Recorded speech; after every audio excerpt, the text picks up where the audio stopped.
I face that as a not yet rather than it's an absolute failure.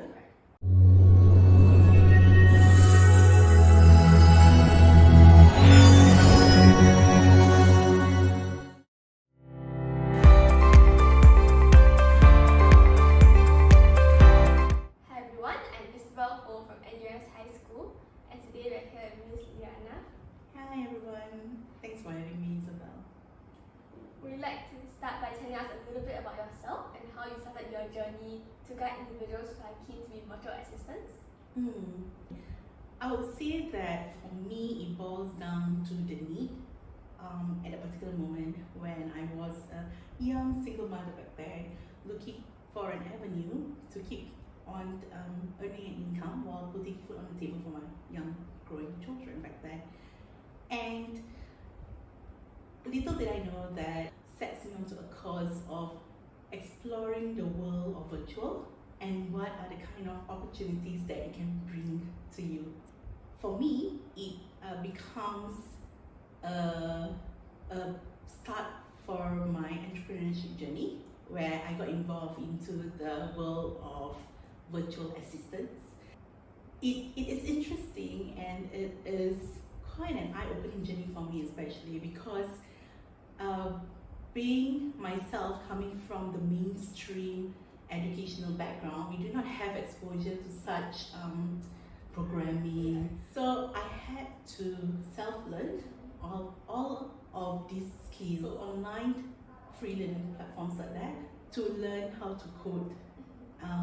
So I learned how to pick up like JavaScript, HTML, and currently right now I'm still trying to figure out Python, so things like that. So I got to learn that soft skills matter as much as the hard skills, and what's most valuable are actually your EQ, your emotional quotient. So if you know and you can connect with people and you are able to understand the need of others. So what led you to start inspiring girls like women through STEM?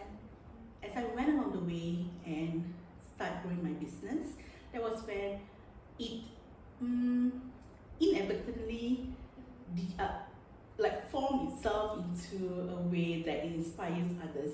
But as I grow or evolve in a way in whatever that I attempt to do thereafter, I find that hey, there are discrimination that I face. There are stereotypes that suddenly just pop up myself, or it could be I'm much more I read up more and I'm much more mindful about what are the nuances that are out there, what are people saying. Then it's easier for me to call out the prejudice or the gendered issues that are being brought up. So for example, right, they say that girls are not good at math, or girls are not good at science or reading programming knowledge, for example. And I find that that's not true. So because of that, I think along the way, as I uncover or I unpack a lot more of this misconception, I tend to be much more inspired or motivated myself to bring forth the strengths of us female counterparts who are normally being seen as the weaker gender, or the non-reliable gender, or the more emotional gender.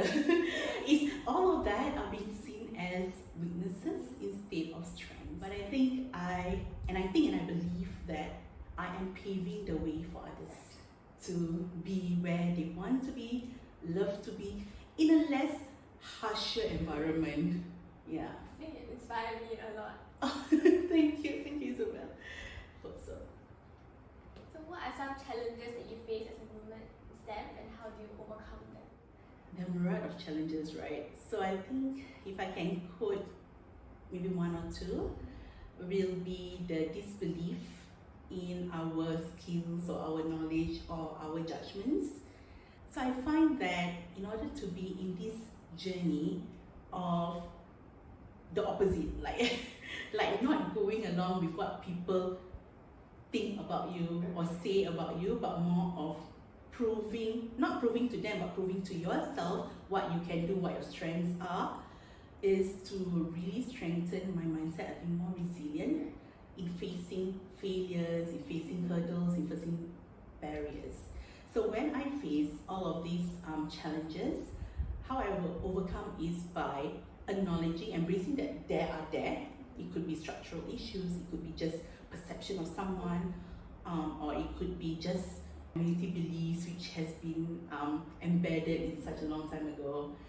So once I acknowledge it, that sort of challenge exists, then what I do is I try to either have conversations around it, hold dialogues, try to understand where they are coming from, and then share my piece in terms of debunking whatever that they thought it as. And then on to the next question, would you like to tell us more about Project Sense?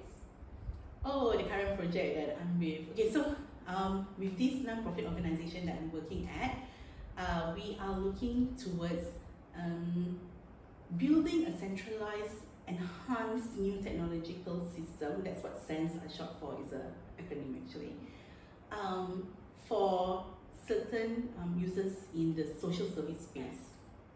And so far, the objective of SENSE in itself is to help provision some services to the clients who need it in a more effective and prompt manner, with least of administration. So if anyone out there, if I can put in a shameless plug or plea or appeal for donation, if you're interested, please let Isabel know so she can let us know. Then how do you stay inspired and motivated during times of adversity? I would say that whatever pushbacks that I receive, or turn off events that are unexpected, or the ones that doesn't bring you joy, right? Like, I face that as a not yet rather than it's an absolute failure. Of course, it's human for us to be like disappointed, frustrated, but I decide not to dwell on such feelings too long. I embrace whatever disappointment or frustration that I feel, because it's important to still embrace that. It's still important to acknowledge that we're just human, right? You feel disappointed, you feel tired at times, you feel like, oh, I want to give up at times also. But if I may share what has helped me is while I embrace that, I don't let such feelings keep me down. I don't let such feelings pin me down for a long period of time.